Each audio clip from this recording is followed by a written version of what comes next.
Hi friends, આજનો આપણો topic છે રિફોર્મેશન. તો રિફોર્મેશન એટલે શું? સૌથી પહેલાં આપણે એ સમજીએ કે ફોર્મેશન એટલે શું. તો ફોર્મેશન મતલબ થાય કે કોઈ પણ વસ્તુનું માળખું બનાવવું, એને આપણે ફોર્મેશન કહી શકીએ. અને રિફોર્મેશન મતલબ ફરીથી બનાવવું, મતલબ કે જે ઓલરેડી જે માળખું એક્ઝિસ્ટ કરી રહ્યું છે, જે માળખું અમલમાં છે, એ માળખામાં સુધારા વધારા કરવા, એટલે એને કહી શકીએ આપણે રિફોર્મેશન. તો રિફોર્મેશન ઇંગ્લેન્ડમાં આવ્યો તો શાના માટે આવ્યો તો કે જે ક્રિશ્ચિયન રિલિજિયન્સમાં જે બધા અમુક જે નિયમો હતા એ અમુક ચેન્જીસ કરવા માટે રિફોર્મેશન આવ્યું હતું ઇંગ્લેન્ડમાં. તો એમાં કઈ રીતની વાત હતી તે આપણે જોઈએ. તો આખા જે યુરોપના ચર્ચ હતા, દરેક દેશના ચર્ચની વાત કરી. સ્પેન આવી ગયા, જર્મની આવી ગયું, ઇટલી આવી ગયા, ઇંગ્લેન્ડ આવી ગયું. દરેક જેટલા બી યુરોપિયન કન્ટ્રીઝ છે એ દરેક યુરોપિયન કન્ટ્રીના ચર્ચ એ માત્ર ને માત્ર એક વ્યક્તિ કે જે રોમન કેથોલિક ચર્ચ હતા, રોમન કેથોલિક ચર્ચના જે પોપ હતા એ પોપના અંડરમાં એ આખા યુરોપિયન કન્ટ્રીઝના ચર્ચ આવતા હતા. અને એ વખતે રિલિજન એ વ્યક્તિઓ માટે બહુ મોટી વસ્તુ કહેવાતી હતી. એમ રિલિજનથી આગળ એમ કશું જ નહીં. આપણે જોયું રેનેસન્સમાં, આના પ્રીવિયસ વિડીયોમાં, કે લોકોના ઉપર ધર્મની પટ્ટી બંધાયેલી હતી. તો લોકો એટલા બધા મશગુલ હતા પોતાના ધર્મમાં, બહુ ડૂબેલા હતા. 16મી સદીની વાત છે, 16th સેન્ચુરીમાં થતું હતું.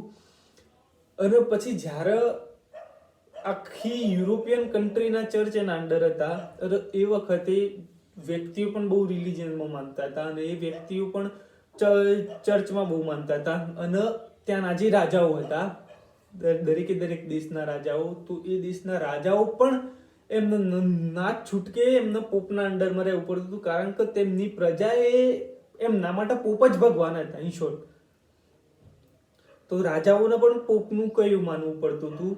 એ રીતે છે. પછી પોપ એ પોતાની મનમાની કરતો હતો, એમ કે જે વ્યક્તિ પોપના કયા પ્રમાણે ના જીવતો અથવા ચર્ચના કયા પ્રમાણે ના જીવતો, તો પોપ એ વ્યક્તિને એક્સકમ્યુનિકેટેડ કરી દેતો, એટલે પોતાના ધર્મમાંથી બહાર નીકાળી દેતો હતો. તો એનાથી શું થતું હતું, તો એ જે વ્યક્તિને જે એક્સકમ્યુનિકેટ કર્યો છે એ વ્યક્તિ જ્યારે મરે તો એને ફ્યુનરલ ના મળે, અને એને છે ને ક્રિશ્ચિયન જે રિલિજન હતો એ પ્રમાણે એની અંતિમ વિધિ કરવામાં ના આવે, એને દફનાવવામાં નહોતું આવતું. અને એ વખતે એવું માનવામાં આવતું હતું જેને દફનાવવામાં ના આવે ને ક્રિશ્ચિયનને, એને હેવન ના મળે, એ હેલમાં જાય.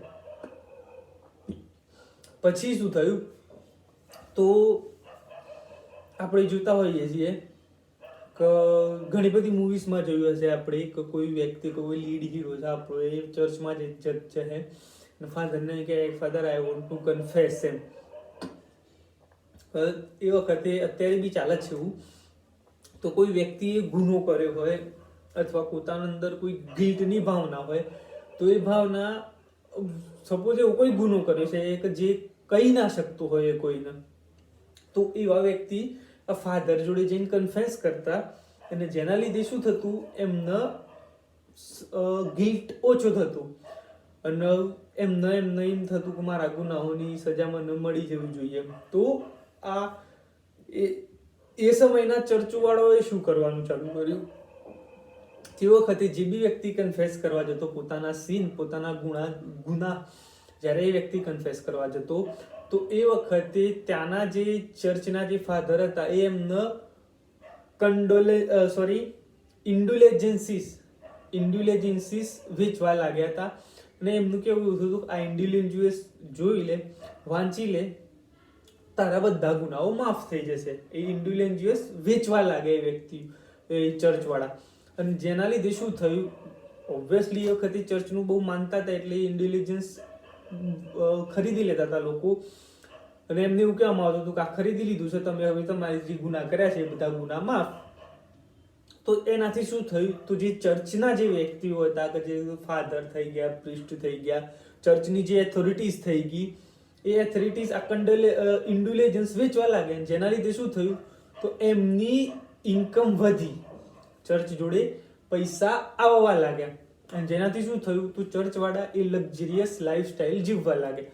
અરે જ્યારેથી લોકોએ જોયું અને એમને એવું લાગ્યું કે હવે આ કરપ્ટ થઈ ગયા છે ચર્ચ, અને આ એ ખોટું છે, તો અને એવામાં પછી આવ્યો માર્ટિન લુથર.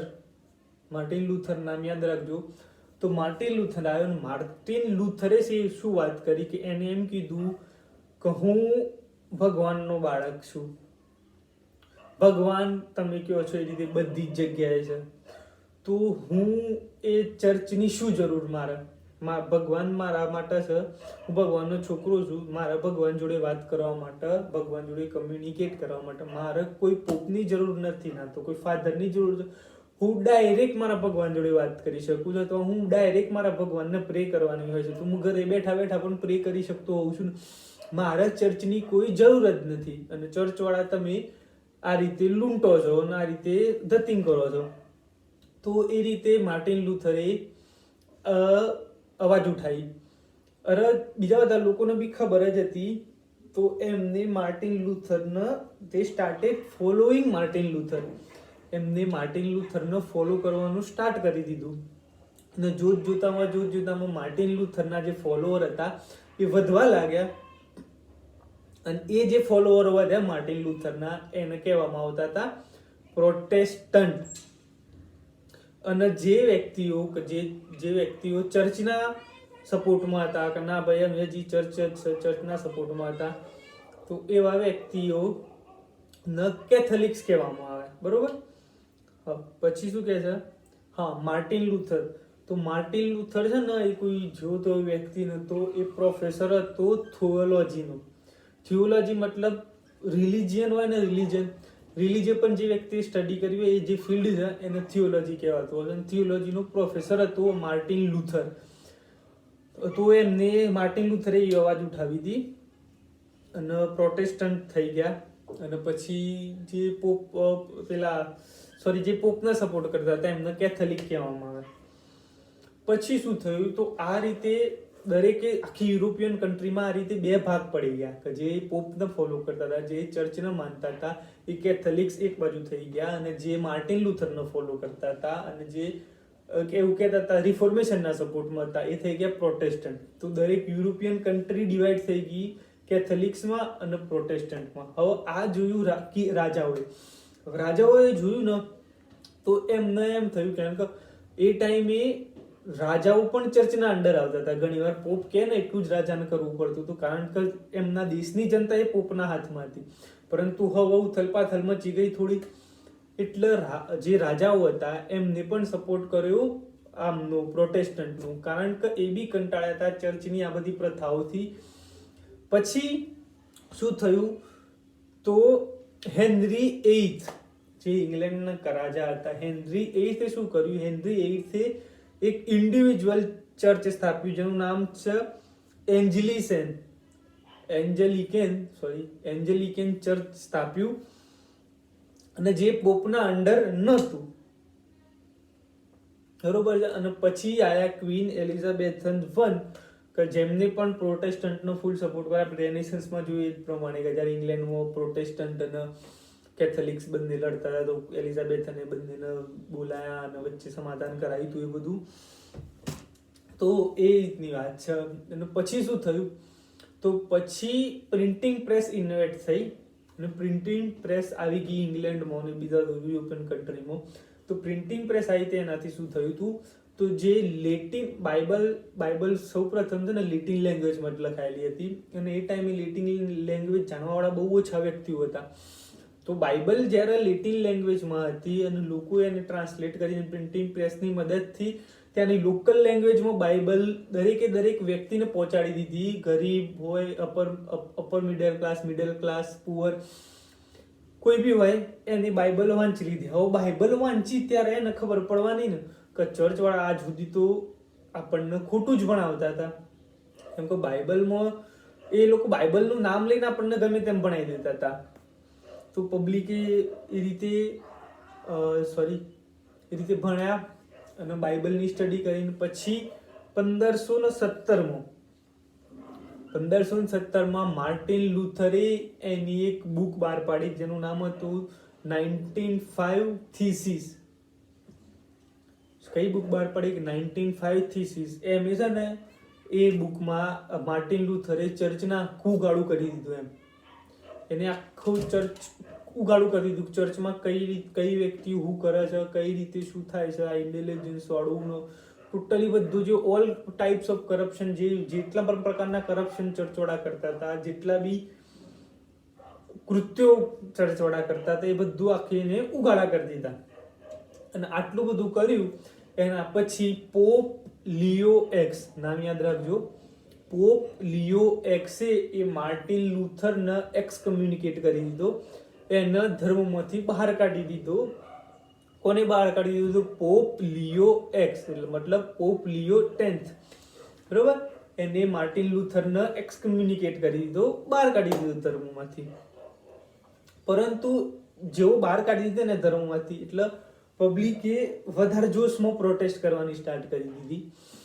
અને સિવિલ વોર પણ બહુ બધા થયા, કારણ કે લિટરલી બે જૂથ થઈ ગયા હતા, યા તો તમે કેથોલિક છો યા તો પ્રોટેસ્ટન્ટ, એના સિવાય બીજો કોઈ ઓપ્શન જ નહોતો. લોકો એ બે ધર્મો અપનાવતા. તો ઘણીવાર પ્રોટેસ્ટન્ટ કેથોલિક્સને મારી નાખતા હતા, કેથોલિક્સ ઘણીવાર પ્રોટેસ્ટન્ટોને મારી નાખતા હતા. એ રીતે સિવિલ વોર પણ થયા, બંને વચ્ચે બહુ બ્લડ શેલ બી થયું હતું.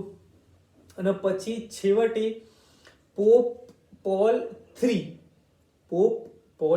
હતા, એમને એવું ડિસાઈડ કર્યું કે હવે અમે ચર્ચમાં શુદ્ધિકરણ લાવીશું અને ચર્ચના જે અમુક રૂલ્સ છે, ચર્ચનું જે અમુક માળખું છે, ચર્ચના જે કરપ્શન છે, એ બધું અમે સ્ટોપ કરીશું અને નવેસરથી આખા ચર્ચ અમે સ્ટાર્ટ કરીશું. અને એ ચર્ચ કહેવામાં આવતા હતા કેથોલિક ચર્ચ. પહેલા જ રોમન કેથોલિક ચર્ચ ગણાતા હતા, પછી એને રોમમાંથી નીકળી ગયો, પછી ચર્ચ પોતપોતાની અંડર લેવાના સ્ટાર્ટ કરી દીધા દરેક દેશે. અને એમને એમ કીધું કે અમે હવે ઇન્ટેલિજન્સ પણ વેચવાનું બંધ કરી દઈશું. તો આ રીતે વાત થઈ આપણે આખી રિફોર્મેશનની. રિફોર્મેશન સ્ટાર્ટ કઈ રીતે થયું અને રિફોર્મેશનની એન્ડિંગ કઈ રીતે થઈ, બરોબર છે. તો હવે આપણે બુક પ્રમાણે જોઈએ બુકમાં શું કહે છે. તો બુકમાં કહે છે the reformation was another movement that the 16th century witnessed. કારણ કે 16th સેન્ચુરીમાં ઓલરેડી રેનેસન્સ જોઈ લીધેલી હતી એમને. એટલે શું કહે છે કે રેનેસન્સ વોઝ અનધર મુવમેન્ટ. રેનેસન્સ પણ એક બીજી મુવમેન્ટ હતી કે જે 16th સેન્ચુરીમાં જોવા મળી હતી. It was started by Martin Luther. વાત કરીએ આપણે માર્ટિન લુથર ઇન વિટનબર્ગ, જર્મનીમાં સ્ટાર્ટ થઈ હતી. અને ક્યારે સ્ટાર્ટ થઈ હતી? 1517માં, કે જ્યારે એને publicly protesting against the sale of letter of indulgence. વાત કરી indulgence શું લેટર હતા? તો એ વેચતા હતા ચર્ચવાળા વ્યક્તિઓના ગુનાહ માફ કરવા માટે એમનું. તો એ વાત છે. It was a movement against the control of consistence by the priest. આ શું હતી કે જે પ્રિસ્ટ વાળા જે લોકો ઉપર કંટ્રોલ કરતા હતા, એ લોકોને એમાંથી આઝાદ કરાવવા માટેની આ જે મુવમેન્ટ હતી. The movement which began within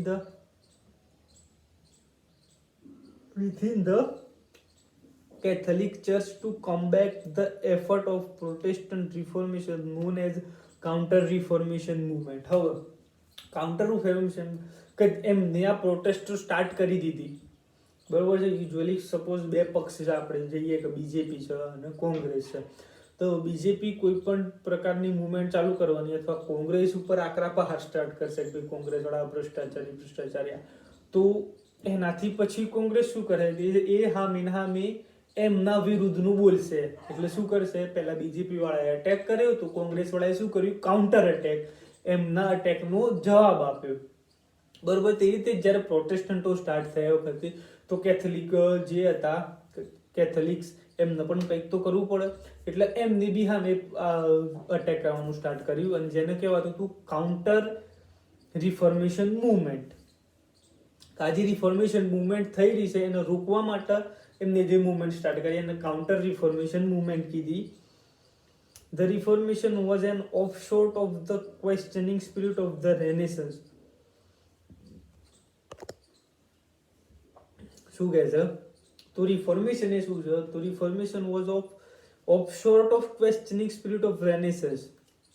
એ રેનેસન્સની પ્રશ્નની સ્પિરિટના લીધે રિફોર્મેશન સ્ટાર્ટ થઈ. તો જો સમજો, રેનેસન્સ આવ્યું એટલે એના લીધે લોકો જાગૃત થયા, લોકો વિકસિત થયા, લોકો એજ્યુકેટેડ થયા. હવે આપણે જોયું, આપણે જાણીએ છીએ, તમે એજ્યુકેટેડ પર્સન એ તમે કંઈક સમજાવો એને તો એ સમજે નહીં એટલી ઇઝીલી. એ તમને યુઝ્યુઅલી ક્વેશ્ચન કરવાનું જ કે આ કેમ આવું, આ કેમ આવું. તો શું કહે છે કે રિફોર્મેશનના લીધે કે જે વ્યક્તિ જાગૃત થયો અને એને જે સવાલો પૂછ્યા એ સવાલોના કારણે એ સવાલોની આત્માના કારણે રિફોર્મેશન સ્ટાર્ટ થયું હતું. અને શું કહે છે કે એ સવાલોની આત્માએ વિચ રિફ્યુઝ ટુ એક્સપેક્ટ, કે જેને સ્વીકારવાથી ના પાડી દીધી કે મેં આ વસ્તુ નહીં સ્વીકારી, તો પણ શું સ્વીકારવાની ના પાડી દીધી? તો કે છે dogmatic doctrines of the church. Dogmatic એટલે શું? A set of belief that taught by a church or politics. sorry dogmatic નો મતલબ થતો હોય છે કે your belief are right and that others should accept them without any proof or without any evidence. મતલબ કે ડોગમેટિક નો મીનિંગ એવું કહી શકીએ આપણે કે એવી સ્વીકૃત માન્યતાઓ, મારી માન્યતાઓ એવી, મારી જે બિલીફ છે, તો એ બિલીફ હું એવું ઈચ્છું કે સામેવાળો પણ સ્વીકારી જ લેવો જોઈએ, કોઈ પણ પ્રૂફ અથવા કોઈ પણ એવિડન્સ વગર સામેવાળો સ્વીકારી લે, એવું મારું માનવું. તો એને ડોગમેટિક કહેવાય. ડોક્ટ્રિનેસ એટલે ડોક્ટ્રિનેસ મતલબ કે જે ચર્ચ અથવા કોઈ પોલિટિકલ પાર્ટી અથવા બીજી કોઈ વસ્તુ દ્વારા કે જે નિશ્ચિત બિલીફ લોકોને આપવામાં આવ્યા છે, તો એને કહેવાય ડોક્ટ્રિનેસ ઓફ ધ ચર્ચ. તો ચર્ચના જે આવા જે વગર સબૂતના જે હતા માન્યતાઓ, એ બધી માન્યતાઓ જે આપણે ઇન શોર્ટ કહી શકીએ કે કોઈ પણ તથ્ય વગરની જે વાતો હતી, એ બધી વાતો માનવાથી આમ રેનેસન્સ વખતના સમયમાં લોકોએ ના પાડી દીધી. અને એનું કારણ હતું રેનેસન્સ, કે લોકો જાગૃત થયા હતા. પછી the English Reformation was a series of events of 16th century England by which the Church of England broke out. શું કહે છે? ઇંગ્લિશ રિફોર્મેશન એ પ્રસંગોની એક એવી સિરીઝ છે 16મી સદીના ઇંગ્લેન્ડમાં થઈ હતી, અને જેના લીધે શું થયું? તો church of England broke out from the authorities of Pope and the Roman Catholic church. શું કીધું વાત છે ને કે એ 16મી સદીમાં જે બધા ઇવેન્ટ થયા એના લીધે તો જો ચર્ચ ઓફ ઇંગ્લેન્ડ હતા, જે ઇંગ્લેન્ડના ચર્ચ હતા, એ બધા ચર્ચ એ પોપ અને રોમન કેથોલિક ચર્ચમાંથી આઝાદ થઈ ગયા, એમાંથી બહાર નીકળી ગયા. પછી શું કહે છે? These events were in part associated with the wider process of the European Protestant and reformation. શું કહે છે કે આ જે પ્રસંગોની આપણે જે વાત કરી 16મી સદીમાં જે પ્રસંગો થયા જેના લીધે church of England A Roman Catholic church અને પોપની અંદરથી આઝાદ થઈ ગયું, તો એની વાત કરે છે કે આ બધા પ્રસંગો એ એસોસિએટ હતા, મતલબ સંકલનમાં હતા, એના જોડે સંબંધિત હતા with the wider process of European Protestant reformation. શું કહે છે કે એક ખૂબ જ વિશાળ ક્રિયા પ્રોસેસ, એટલે ખૂબ જ વિશાળ ક્રિયા, જ્યાં ખૂબ જ વિશાળ પ્રમાણમાં જે પ્રોટેસ્ટન્ટો હતા, એ પ્રોટેસ્ટન્ટો દ્વારા જે બધા ઇવેન્ટ્સ થયા અને ઇવેન્ટ્સના કારણે આ ચર્ચ ઓફ ઇંગ્લેન્ડ આઝાદ થઈ હતું.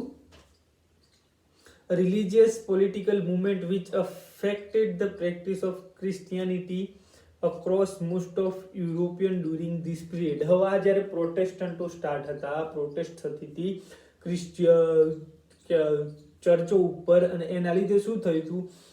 તો ચર્ચની જે ક્રિસ્ટિયાનિટી હતી, એ ધર્મને ક્રિસ્ટિયાનિટી કહેવાય છે. ક્રિસ્ટિયાનિટીની પ્રેક્ટિસ મતલબ કે એ ધર્મ જે ફેલાતો હતો એ ફેલાવાનું અટકી ગયું એ ટાઈમે, કારણ કે પ્રોટેસ્ટન્ટ ચાલુ થઈ ગઈ ત્યારે પબ્લિકને એવું માનતું હતું સારું આ ધર્મના તો વિરોધી બહુ છે, કદાચ આ ધર્મમાં કંઈક ખોટું હશે, એના લીધે જે ક્રિસ્ટિયાનિટી જે વધતી હતી એ અટકી ગઈ. શું કહે છે, many factor contributed to the process. અને આ જે રિફોર્મેશનની પ્રોસેસ થઈ, રિફોર્મેશનની પ્રોસેસમાં ઘણા બધા ફેક્ટર, ઘણા બધા કારણો અસર કરતા હતા. એમાંથી એક છે ધ ડિક્લાઇન ઓફ ફેડરલિઝમ. ફેડરલિઝમ એટલે આપણે આગળ જોયું હતું સામંતવાદ. તો સામંતવાદની લોકોએ ના પાડી કે નહીં, હવે અમે ગુલામી વધારે નહીં કરીએ. પછી છે ધ રાઇઝ ઓફ નેશનલિઝમ, રાષ્ટ્રવાદની પ્રેમ જાગવો રાષ્ટ્રવાદનો. The rise of common law. Common law મતલબ કે જે દરેક વ્યક્તિ માટે લાગુ પડતા હોય એવા જે બધા લો બહાર આવ્યા એના લીધે. પછી છે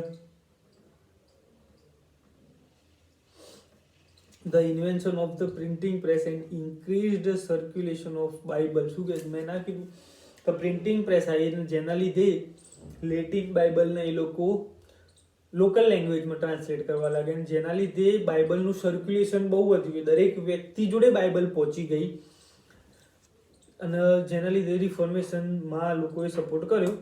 the transmission of new knowledge and idea among scholar and upper and middle class.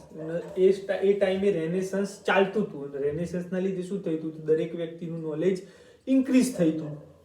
તો કે the transmission of new knowledge and idea among scholar and upper and middle class. Scholar એટલે બહુ હોશિયાર, બુદ્ધિશાળી, અપર ક્લાસ, મિડલ ક્લાસ. તો એ દરેક વ્યક્તિઓ વચ્ચે વિચારોનું આદાન પ્રદાન થયું અને એમનું નોલેજ પણ બહુ વધ્યું. However, the various phases of the England Reformation, which also covers Wales and Ireland, શું કહે છે કે તેમ છતાં પણ however the various phases of England Reformation, English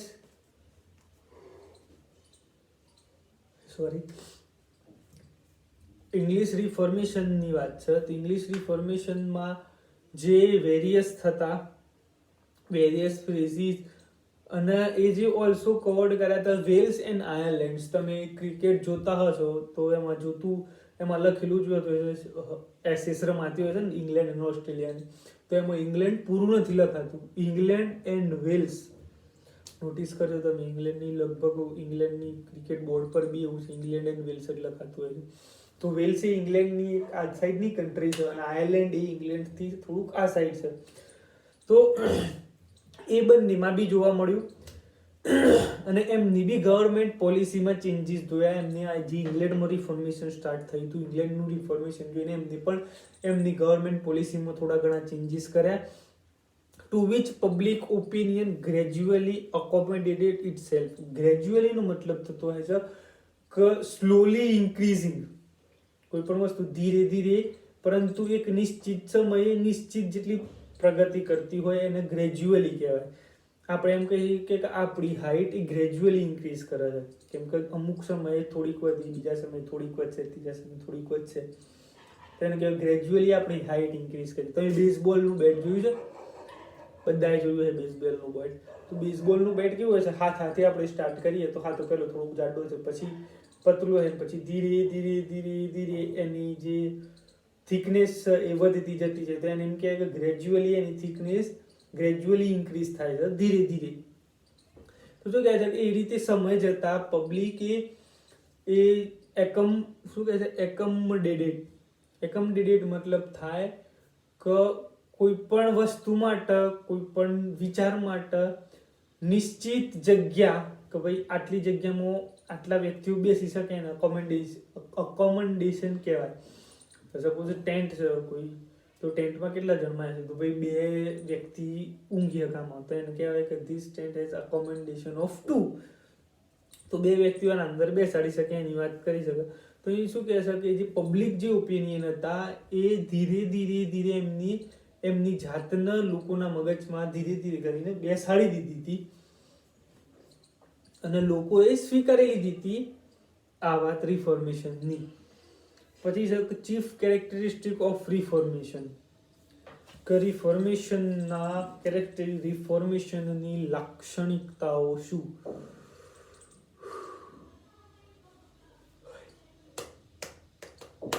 તો પહેલી લાક્ષણિકતા થાય છે એ થાય છે ક્વેસ્ટ ફોર નોલેજ. ક્વેસ્ટ એટલે શું થાય છે? A long research for something which is hard to find. ક્વેસ્ટનો મતલબ એવો થાય છે કે કોઈ પણ લાંબી રિસર્ચ, કોઈ પણ વસ્તુની શોધ માટે બહુ લાંબી રિસર્ચ કરો તમે, એને કહેવાય ક્વેસ્ટ, લંબી ખોજ યા તલાશ. લાંબી કહી શકે ગુજરાતીમાં, લાંબી ખોજ અથવા તલાશ. ક્વેસ્ટ ફોર નોલેજ મતલબ નોલેજ, જ્ઞાનના માટે બહુ ઊંડી તલાશ કરતા હોય અને ક્વેસ્ટ ફોર નોલેજ કહેવાય. કારણ કે એ ટાઈમે રેનેસન્સ ચાલતું હતું. રેનેસન્સમાં તો આપણે જાણીએ છીએ એ મુજબ વ્યક્તિઓએ રિવાઇવલ ઓફ લર્નિંગ થયું હતું. એના લીધે વ્યક્તિઓ બહુ જાણવા લાગ્યા હતા. તો જોઈએ, reading ancient Greek and Latin text. શું કહે છે કે એન્શિયન્ટ મતલબ પૌરાણિક ગ્રીક અને લેટિનના જે શબ્દો હતા એ શબ્દો વાંચ્યા પછી scholar of this period began two think extensively about human nature, what we known as humanities. શું કહે છે કે ગ્રીક અને લેટિનના જે અક્ષરો હતા, ટેક્સ્ટ હતા, એ ટેક્સ્ટ વાંચ્યા પછી જે સ્કોલર હતા એ સ્કોલરને શું થયું? સ્કોલર ઓફ ધીસ પીરિયડ, કે આ સમયના જે સ્કોલર હતા, બિગન ટુ થિંક, એમને વિચારવાનું શરૂ કરી દીધું. શું વિચારવાનું શરૂ કર્યું? તો એક્સટેન્ટિવલી મતલબ સતત. એક્સટેન્ટિવલી મતલબ થાય કે સતત એ લોકોએ વિચારવાનું સ્ટાર્ટ કરી દીધું. શાના વિશે? તો અબાઉટ હ્યુમન નેચર, વ્યક્તિના સ્વભાવ વિશે, what we known as humanities, અને જે આપણે હ્યુમેનિટીઝના નામથી જાણીએ છીએ. Originated in the Renaissance, quest for more knowledge about the human mind and body. અને આ જે હ્યુમેનિટીઝ છે એ ઓરિજિનેટેડ મતલબ ઉદ્ગમ સ્થાન, અથવા એ ક્યાંથી ઉત્પન્ન થઈ હતી? તો એ ઉત્પન્ન થઈ હતી રેનેસન્સ ક્વેસ્ટમાંથી, for more knowledge about the human mind and body. તો એ વખતના લોકોને આ રોમન અને ગ્રીક ટેક્સ્ટ વાંચ્યા એમને, અને એના લીધે તે વખતના જે સ્કોલર હતા એ સ્કોલરોએ સતત વિચારવાનું સ્ટાર્ટ કરી દીધું કે હ્યુમન બોડી અને હ્યુમન માઇન્ડ વિશે, કે એ કઈ રીતે કામ કરે છે, કઈ રીતે એનો ઉદ્ભવ થયો. અને એમને નામ આપ્યું humanities. The discovery and reinterpretation of antiquity gave birth to new culture, that of humanism. શું કહે છે? The discovery and reinterpretation. Reinterpretation મતલબ પુનઃ અર્થઘટન, કોઈ પણ વસ્તુનું ફરીથી વ્યાખ્યાયિત કરવી એમ કહી શકીએ. ડિસ્કવરી એટલે તો ખબર છે શું. તો શું કહે છે કે એન્ટિક્વિટીઝ મતલબ થતો હોય છે કે ઓલ્ડ એન્શિયન્ટ એજીસ, કે એન્શિયન્ટ ઇતિહાસ, પૌરાણિક. બહુ આપણે એના એન્ટિક્વિટીઝ મતલબ બહુ જૂનો ઇતિહાસ અથવા એ વખતનું કલ્ચર. ઓલ્ડ એજની વાત કરું છું, બહુ જૂનું. ઇન શોર્ટ પૌરાણિક કહી શકીએ આપણે. અને એનાથી શું થયું એમને? તો give birth to a new culture, that of humanism. તો એને હ્યુમાનિઝમનો જન્મ આપ્યો. કેમ? કારણ કે આપણા જે પૂર્વજો હતા, કે જે ઇવેન્ચ્યુઅલી જે સંપૂર્ણ હોમોસેપિયન્સમાં નતા ઇવોલ્વ થયા, કે જ્યારે એ વ્યક્તિઓ સાઇન લેંગ્વેજથી વાત કરતા હતા, તો એ વખતે એમને જોયું, તો એ વખતે પણ આપણા એન્સેસ્ટરોએ હ્યુમાનિઝમ મતલબ કે માનવતા ઉપર બહુ વધારે ધ્યાન આપ્યું છે. તો વ્યક્તિને મદદ કરતો હતો, કોઈ વ્યક્તિ મુસીબતમાં હોય તો એ વ્યક્તિ આ રીતે મદદ કરતા હતા. લોકો હળી મળીને રહેતા હતા, એટલા માટે એ લોકો હજી સુધી સર્વાઈવ કરી શક્યા. તો આ રીઇન્ટરપ્રિટેશન કર્યું એમને, અને એની ડિસ્કવરી કરી, અને એના લીધે એક નવા કલ્ચરને જન્મ આપ્યો. કયા કલ્ચરને જન્મ આપ્યો? તો હ્યુમાનિઝમનો જન્મ થયો. પછી કે the હ્યુમાનિસ્ટ led by Erasmus began to take interest in the life and in mankind. કે હ્યુમાનિસ્ટ હતા જે બધા, કે જે હ્યુમેનિઝમ પર જાણવા માંગતા હતા, હ્યુમેનિઝમ ભણવા માંગતા હતા, એને લેડ કરી કોને? તો એરાસ્મસે. અને એરાસ્મસે એની નેતૃત્વ લીધી, અને એને શું શરૂ કર્યું? તો એને રસ લેવાનું સ્ટાર્ટ કરી દીધું મેનકાઇન્ડ એટલે માનવ જીવન. મેનકાઇન્ડ એટલે માનવની જેટલી બી પ્રજાતિ છે, અથવા માનવી કહી શકીએ. માનવી અને જિંદગીમાં એને ઇન્ટરેસ્ટ લેવાનું સ્ટાર્ટ કરી દીધું, માનવ અને જિંદગી વિશે બહુ જાણવા લાગ્યો. The reformation which began in the time of Henry VIII, શું કહે છે કે જે રિફોર્મેશનની ઇંગ્લેન્ડમાં શરૂઆત થઈ હતી એ વખતે એનો કિંગ હતા હેનરી VIII, અને હેનરી VIII પર થયા હતા એલિઝાબેથન I. તો શું કહે છે, reached its culmination during the renaissance period. અને કલ્મિનેશન મતલબ કહીએ પરાકાષ્ઠા, કોઈ પણ વસ્તુની પરાકાષ્ઠા. કલ્મિનેશન મતલબ હવે એ વસ્તુ એ સ્થિતિ પરથી વધી જ નહીં શકે એમ. પરાકાષ્ઠા એટલે હદ થઈ ગઈ એમ આ વસ્તુની. શું કે રિફોર્મેશન એ હેનરી VIII ના સમયમાં સ્ટાર્ટ થઈ હતી ઇંગ્લેન્ડમાં, અને પછી એ રેનેસન્સનો જે પીરિયડ આવ્યો, આપણે જોયું વખતે રિલિજિયસ ટોલરન્સની વાત કરી વખતે ક્વીન એલિઝાબેથન I હતા, અને એ વખતે રેનેસન્સ સ્ટાર્ટ હતું. તો એ વખતે રિફોર્મેશન એની પીક ઉપર આવી ગયું હતું, અને એ વખતે એલિઝાબેથને બોલાયા હતા, સમાધાન થયું. મતલબ કે ઇન શોર્ટ એલિઝાબેથન I વખતે રિફોર્મેશન પૂરું થયું. પછી શું કહે છે, સેકન્ડ ધ ન્યૂ રિલિજન. તો ઇન યુરોપની વાત થાય છે. Martin Luther and later John Calvin led a reformation of Christianity. શું કહે છે કે માર્ટિન લુથરની વાત છે. તો માર્ટિન લુથર પછી માર્ટિન લુથરનો અનુયાયી આવ્યો તો જ્હોન કેલ્વિન. તો આ બંને રિફોર્મેશન, જે ક્રિશ્ચિયાનિટીની જે રિફોર્મેશન હતી, ખ્રિસ્તી ધર્મમાં જે સુધારા કરવાની જે ચળવળ હતી, એ ચળવળને સ્ટાર્ટ રાખી. The individuals experience of faith and God become more important than the church rituals or priest role. તો એમને શું થયું, the individuals experience of faith, અને લોકોનો વિશ્વાસ થવા લાગ્યો આમના ઉપર, અને એનાથી શું થયું હતું, તો God become more important than the church rituals or priest role, અને લોકો માટે ભગવાન એ ઇમ્પોર્ટન્ટ થવા લાગ્યો, ના કે ચર્ચના રિચ્યુઅલ્સ. ચર્ચના રિચ્યુઅલ્સ મતલબ ચર્ચની જે વિધિ, ચર્ચના જે રીતિ રિવાજો હોય, રીતિ રિવાજો અથવા તો પ્રિસ્ટનો જે રોલ હોય છે વ્યક્તિની જિંદગીમાં, પ્રિસ્ટનો જે રોલ હોય એ રોલ કરતાં પણ એમના માટે ભગવાન એ વધારે મહત્વના થઈ ગયા. However, even this highly individualistic, it gave more importance to the individual rather than any institution, system or faith developed into an institution by the 16th century. તો આમને શું કર્યું, તો આમને એક પ્રત્યેક વ્યક્તિમાં વધારે વિશ્વાસ રાખ્યો, પ્રત્યેક વ્યક્તિ પર વધારે ભરોસો જતાયો, ના તો કોઈ પણ એવી ઇન્સ્ટિટ્યૂટ, ઇન શોર્ટ ચર્ચ કહી શકીએ. તો ચર્ચ કરતાં એમને એ વ્યક્તિમાં વધારે વિશ્વાસ ડેવલપ કર્યો, વ્યક્તિમાં વધારે વિશ્વાસ રાખ્યો બાય ધ 16th સેન્ચુરી. પછી લાસ્ટ છે ધ ન્યૂ સાયન્સ, ત્રીજી કેરેક્ટરિસ્ટિક રિફોર્મેશનની. તો ઇન 1453 કોપરનિકસ અર્જડનો મતલબ થાય છે કે બહેસ કરવી અથવા દલીલ કરવી. અર્જડનો એમ કહી શકીએ કે મેકિંગ યોર પોઈન્ટ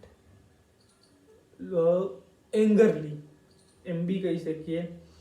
અથવા તો તમે કોઈ વ્યક્તિ જોડે સહમત નથી, એ શું કહી રહ્યો છે તમે એને સહમત નથી. સપોઝ કોઈ વ્યક્તિ એમ કીધું કે પૃથ્વી એ ચોરસ છે, તો હું કેમ ના પૃથ્વી એ ગોળ છે, તો આ થઈ મેં અર્જડ કરી, દલીલ એમ કહી શકીએ આપણે.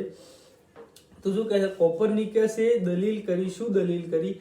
that sun is at the center of the universe. એને એમ કીધું કે આપણા જે બ્રહ્માંડનો જે વચ્ચે છે એ સૂર્ય બ્રહ્માંડના વચ્ચે છે. હવે એની આવી દલીલ શું કામ કરી હતી? દલીલ ક્યારે કરીએ કે જ્યારે ઓલરેડી કોઈ એક વ્યક્તિએ કોઈ પરસેપ્શન આપી દીધું છે અને આપણે એને ખોટું કહેવા માટે દલીલ કરતા હોઈએ છીએ. અત્યારે હું એમ કહું કે પૃથ્વી ગોળ છે, તો એ દલીલ ના થાય, કેમ કે ઓલરેડી કહી દીધેલું છે કે પૃથ્વી ગોળ છે, બરોબર. કોઈએ એમ કીધું કે સપોઝ વિચારો કે પૃથ્વી ચોરસ છે, કોઈએ નહીં કીધું પૃથ્વી ચોરસ છે, તો એ દલીલ નહીં થઈ. પણ કોઈએ કીધેલું છે પૃથ્વી ચોરસ ના, હું કહું છું કે પૃથ્વી ગોળ છે, તો એ દલીલ થઈ. તો એ રીતે જ માર્ટિન લુથરે કોપરનિકસે દલીલ કરી હતી કોના વિરુદ્ધ દલીલ કરી હતી? તો as opposed to the Ptolemaic theory which urged that the earth is at the center of the universe, a theory endorsed by the church. Church દ્વારા જે ઉપજાઈ નાખેલી થિયરી હતી, ચર્ચ દ્વારા શું ઉપજાઈ નાખેલી થિયરી હતી? ચર્ચ વાળા એવી થિયરી ઉપજાઈ નાખેલી હતી કે જે આપણી જે પૃથ્વી છે એ પૃથ્વી એ બ્રહ્માંડની વચ્ચે છે, અને આવી અફવા અને આવી જે થિયરી છે એ ઉપજાઈ નાખી હતી ચર્ચ વાળાએ, અને એને સપોર્ટ કરે તો પ્લેટોલેમિકે, અને એનો વિરોધ કરતા આ કોપરનિકસે કીધું કે ના, તમારી વાત ખોટી છે, સૂર્ય એ બ્રહ્માંડની વચ્ચે છે અને આપણે બધા એની આસપાસ ફરીએ છીએ. This meant that the earth was the most important unit of the universe. અને એને એવું સાબિત કરાયું હતું કે પૃથ્વી એ યુનિવર્સનો સૌથી ઇમ્પોર્ટન્ટ ગ્રહ છે આપણા બ્રહ્માંડનો. પછી કે discovery of planets and heavenly bodies by Kepler and Galileo changed the European vision of creation. શું કહેવાય? Discovery of planets. અને એ ટાઈમે ગેલેલિયો અને કેપ્લરે શું શોધ્યું હતું? તો ગેલેલિયો અને કેપ્લરે શોધ્યું હતું કે બીજા ગ્રહો, મંગળ, બુધ, ગુરુ, શુક્ર, શનિ, એ બધા ગ્રહોની શોધ કરી, બીજા ગ્રહોની શોધ થઈ, અને એના પછી શું છે? Heavenly bodies. હેવનલી બોડીઝ નો મતલબ થતો હતો એ સમય પ્રમાણે એવા ઓબ્જેક્ટ કે જે અર્થના એટમોસ્ફિયરની બહાર છે, મતલબ કે અવકાશમાં છે, એવા દરેક ઓબ્જેક્ટને હેવનલી બોડીઝ કહેવાતી હતી. એમને પ્લેનેટની તો શોધ કરી દીધી, હા ભાઈ પ્લેનેટ તો થયા, તો પછી બીજા બધા જે તારાઓ હતા, પછી બીજા એસ્ટ્રોઇડ કહી શકીએ આપણે, આપણો મૂન કહી શકીએ, પછી હેલિયટ કહી શકીએ, ધૂમકેતુઓ, દરેક જે આઉટર સ્પેસ ઓબ્જેક્ટ છે એ દરેક ઓબ્જેક્ટને એમને શું કીધું? Heavenly bodies. તો એમની શોધ કરી કેપ્લર અને ગેલિલિયો, અને એનાથી શું થયું? તો યુરોપની પ્રજા હતી કે જે ક્રિએશન મતલબ આપણો જે ઉદ્ભવ થયો હતો એ જે રીતે જોતી હતી આખું એને બદલી જ દીધું. કારણ કે પહેલા લોકોને એવું લાગતું હતું ચર્ચના લીધે કે ભાઈ પૃથ્વી એ વચ્ચે છે અને બીજું સૂર્યની બીજા બધા પૃથ્વીની આસપાસ ફરે છે. જ્યારે કોપરનિકસે કીધું કે ના, સૂર્ય એ મધ્યમાં છે અને આપણે બધા એની આસપાસ ફરીએ છીએ. પછી ગ્રહો બહુ અને આ બધા હેવનલી બધા બોડીઝ શોધાય, એના લીધે યુરોપ વાળા નું જે થિંકિંગ હતું ક્રિએશન વિશે આખું ચેન્જ જ થઈ ગયું. પછી બેકન એન્કરેજડ એક્સપેરિમેન્ટ્સ ઇન સાયન્સ, અને બેકને પણ પ્રોત્સાહન આપ્યું કે ભાઈ તમે સાયન્સમાં હજી એક્સપિરિયન્સ કરો. The discovery of circulation of blood and more detailed dissection on human body. શું કહે છે કે discovery of the circulation of blood, આપણા શરીરમાં જે લોહી ફરી રહ્યું છે એ લોહી ફરવાનું જે સર્ક્યુલેશનની જે શોધ થઈ, અને એ વખતે લોકો જો સારું આપણા શરીરમાં આવું છે પંપ જેવું છે અને બધી શરીરના દરેક ખૂણામાં બ્લડ પહોંચાડે છે, સારું બહુ જબ્બર કહેવાય. તો એ રીતની જે શોધ થઈ હતી. અને પછી મોર detailed dissection on human body, અને ચીરફાડ, ડાયસેક્શન મતલબ ચીરફાડ કહી શકીએ આપણે. તો બહુ જ માહિતીપૂર્વક વાળી એમને ચીરફાડ કરી હ્યુમન બોડી પર, અને જેના લીધે શું થયું? તો જેના લીધે revealed new truth about human anatomy. એનાટોમીનો મતલબ થાય કે એનાટોમી એક ફિલ્ડ છે અને એ ફિલ્ડમાં હ્યુમન ઓર્ગન્સ કઈ રીતે બન્યા છે અને એમનું કામ શું એ ભણવાનું આવતું હોય છે એનાટોમીમાં. તો શું કહે છે કે જ્યારે ડાયસેક્શન મનુષ્યની બોડીની ચીરફાડ કરી, તો એ ચીરફાડ કરીને વ્યક્તિને એનાટોમી જે હતી કે કેવી રીતે હ્યુમન ના ઓર્ગન્સ ક્રિએટ થયા છે, કેવી રીતે બન્યા છે, શા માટે બન્યા છે, એમનું કામ શું છે, તો એ બધી વસ્તુઓમાં એમને નવી માહિતી મળી અને ઘણા બધા મિથ એ રિવીલ થયા અને ઘણા બધા ટ્રુથ પણ રિવીલ થયા. મિથ એટલે એવી ખોટી માન્યતાઓ કે જે ખોટી સાબિત થઈ, અને ઘણી બધી નવી માહિતી પણ જાણવા મળી ન્યૂ સાયન્સમાં. રિફોર્મેશન ની આ 3 કેરેક્ટરિસ્ટિક્સ હતી. ક્વેસ્ટ ફોર નોલેજ કે જેમાં નોલેજનું વિસ્તૃત થયું. પછી બીજું ધ ન્યૂ રિલિજિયન કે માર્ટિન લુથર અને જ્હોન કેલ્વિનને લોકોએ સપોર્ટ કર્યો અને એમને ઇન્ડિવિજ્યુઅલ્સમાં શરૂઆત કરી અને ચર્ચની રિચ્યુઅલને બધા કરતા એ લોકોએ ભગવાનને વધારે પડતું મહત્વ આપી દીધું. પછી ધ ન્યૂ સાયન્સ કે જેમાં વ્યક્તિએ પોતાનું એક્ઝિસ્ટન્સ કઈ રીતે છે, અવકાશના વિશે, બ્રહ્માંડના વિશે થોડી ઘણી માહિતી લીધી અને હ્યુમન બોડીના બ્લડ સર્ક્યુલેશન અને એનાટોમીની પણ ઘણા બધા ટ્રુથ રિવીલ થયા. તો આ 3 થયા આપણા chief characteristics of reformation. Thank you આજના વિડીયો માટે. બાય.